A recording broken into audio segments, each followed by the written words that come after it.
Halo guys, welcome back again to Altcoin Indonesia. So, di video hari ini, teman-teman, kita bakalan membahas top performer di top 10 coin kita hari ini, yaitu adalah Ethereum, yang mengalami kenaikan yang sangat signifikan dalam 24 jam terakhir. Nah, kita bakalan membahas juga apakah ini berarti altcoin season telah dimulai, kemudian apa yang menyebabkan Ethereum mengalami kenaikan yang sangat signifikan, dan juga apakah ini bisa berlanjut. Jadi stay tune terus sampai akhir video. Nah, teman-teman, 24 jam terakhir merupakan hari yang cukup baik untuk market kripto karena secara keseluruhan kita melihat market cap secara global itu mengalami kenaikan 7,62%. Dan di top 10 coin, Ethereum itu menjadi top performer dengan kenaikan 17,88%. Dan kenapa saya sampaikan ini menjadi kenaikan yang sangat signifikan? Karena perlu kalian ingat teman-teman bahwa Ethereum itu bukan seperti altcoin lainnya yang market cap-nya masih cenderung lumayan kecil. Bahkan BNB Solana sekalipun itu masih di bawah 100 billion dollar. Sedangkan Ethereum itu sudah mencapai 3-400 billion dollar. Jadi kenaikan belasan puluhan persen itu berarti ada kenaikan yang lumayan signifikan karena uang yang masuk berarti banyak banget gitu loh. Nah, kita bakalan mulai dulu dari kira-kira apa nih yang menyebabkan Ethereum mengalami kenaikan yang sangat signifikan.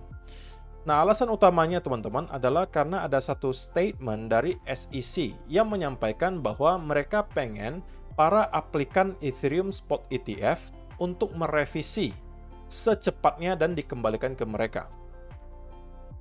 Sehingga dengan adanya statement tersebut, dua analis ETF, Eric Balchunas dan juga satunya bernama James Seyffart, yang juga kemarin dengan cukup akurat memprediksi approval dari spot Bitcoin ETF, mereka juga sekarang menyatakan bahwa mereka menaikkan chance atau persentase approval dari spot Ethereum ETF dari yang 25% menjadi 75%. Nah, ini juga adalah alasan teman-teman kenapa Ethereum beberapa minggu belakangan itu kesulitan untuk mendapatkan momentum bullish. Karena approval spot Ethereum ETF menurut analis Eric Balchunas dan juga yang satunya itu menjadi 25%, yang awalnya lebih tinggi. Saya lupa angkanya berapa, tapi diturunkan menjadi 25%. Sehingga sentimen untuk Ethereum itu melemah.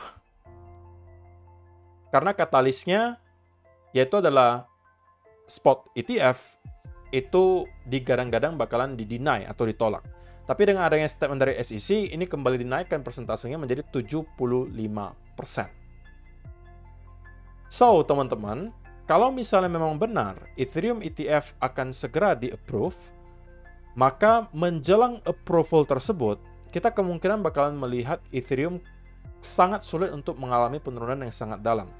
Karena ini merupakan satu katalis yang cukup besar menurut saya, dan ini akan bisa mendorong Ethereum harganya naik ke atas, dan bisa jadi ini baru permulaannya gitu loh. Sama seperti yang kita kemarin lihat di Bitcoin. Bitcoin, rumor mengenai approval Bitcoin ETF-nya itu jauh lebih bullish daripada ketika benar-benar di-approve. Karena justru ketika sudah benar-benar di-approve, beberapa hari kemudian kita melihat koreksi justru terjadi. Nah, itu sesuatu yang juga bisa mungkin kita expect terjadi di Ethereum ETF ya. Kita juga sekarang baru sekedar rumor, itu justru bisa jadi lebih bullish daripada ketika Ethereum Spot ETF-nya benar-benar di-approve.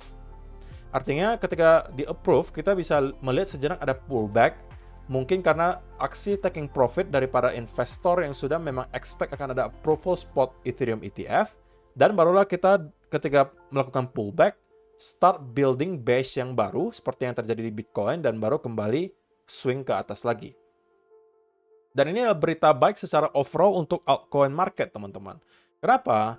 Ya karena kalau misalnya kita melihat Ethereum performanya baik, biasanya, teman-teman, altcoin lainnya juga akan mengikuti. Nah, ini dirangkum dengan baik oleh Kyle Dubs di sini. Ethereum open interest has skyrocketed to a record-breaking $14 billion as investors are bracing for Ethereum ETF. SEC is demanding faster updates on 19B4 filings from exchanges. Bloomberg analysts predict 75% approval odds for a spot Ethereum ETF, up from 25%. Jadi ini rangkumannya yang terjadi yang kemudian menyebabkan Ethereum mengalami kenaikan yang sangat-sangat signifikan, teman-teman. Nah, saya mau tahu pendapat kalian, apakah Ethereum Spot ETF ini segera akan di-approve menurut kalian, atau ini lagi-lagi hanya sekedar hoax? Kalian boleh kasih komentar kalian di kolom komentar di bawah. Dan beberapa hari ke depan, teman-teman, akan menjadi hari yang sangat-sangat menarik. Kenapa? Karena ada satu deadline untuk Spot Ethereum ETF yang bakalan kita lihat di tanggal 23 Mei nanti, atau 2 hari lagi. Dan sudah mulai ada yang percaya bahwa tanggal 5 ini akan menjadi hari di mana kita melihat Spot Ethereum ETF di US pada akhirnya di-approve. So, dengan berbagai hal yang kita lihat terjadi, teman-teman, itu menyebabkan Ethereum mengalami kenaikan yang sangat signifikan, gitu ya. Bahkan ini mungkin adalah salah satu candle terpanjang yang pernah kita lihat di cycle kali ini untuk Ethereum. Oke, satu candle ini dari $3.064 menjadi $3.655. Berarti kurang lebih satu candle ini $6.000, teman-teman. Satu candle daily. Kapan terakhir kalian melihat Ethereum membuat candle seperti itu? Di tahun 2022 bahkan kita kemungkinan tidak melihat candle seperti itu. Bahkan di cycle sebelumnya pun, candle yang cukup panjang jarang sekali saya temukan, apalagi sampai yang $6.000 per satu candlenya.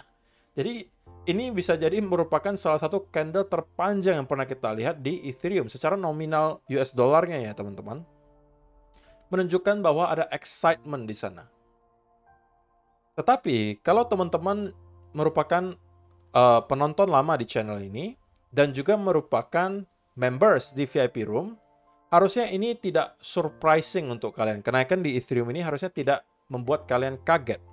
Karena di VIP member ini saya kasih sedikit saja clue-nya, teman-teman, sneak peek-nya gitu ya.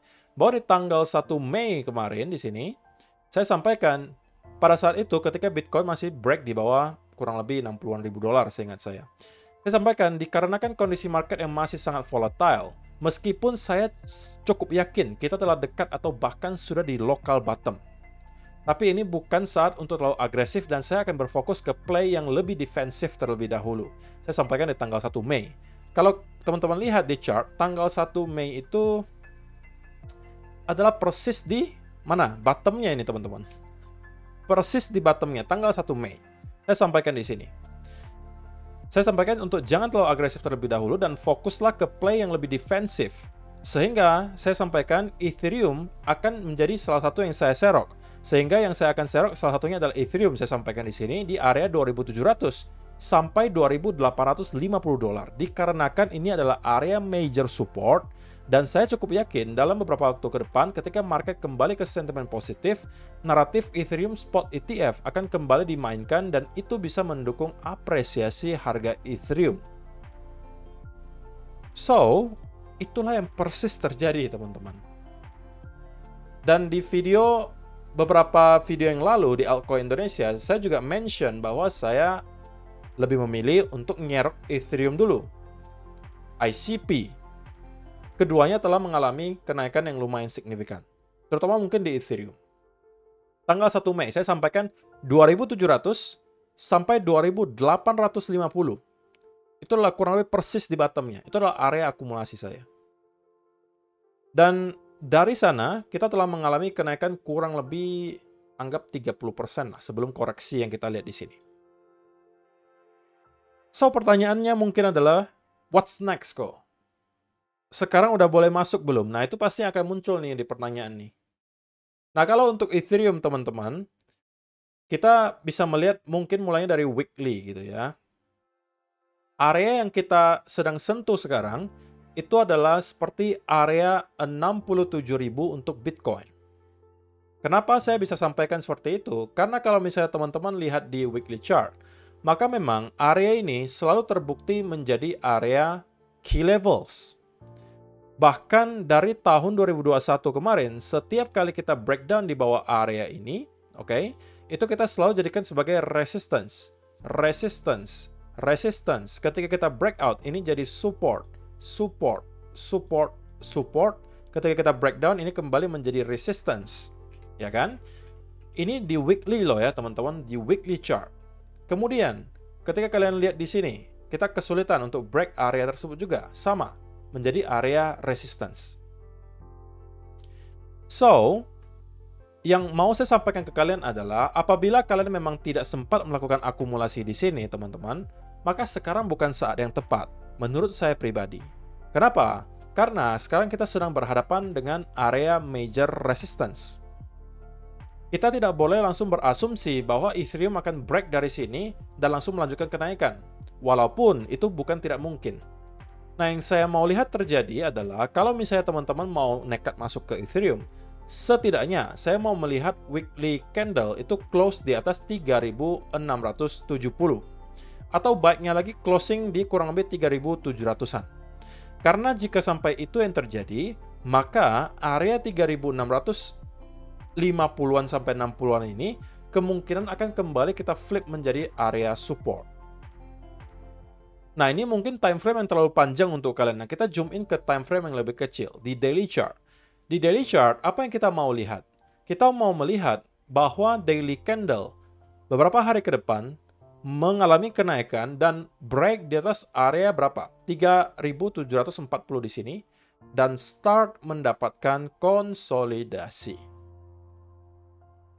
Konsolidasinya tidak harus sepanjang ini gitu ya, bisa aja cuma beberapa hari, tapi at least ada semacam konsolidasi.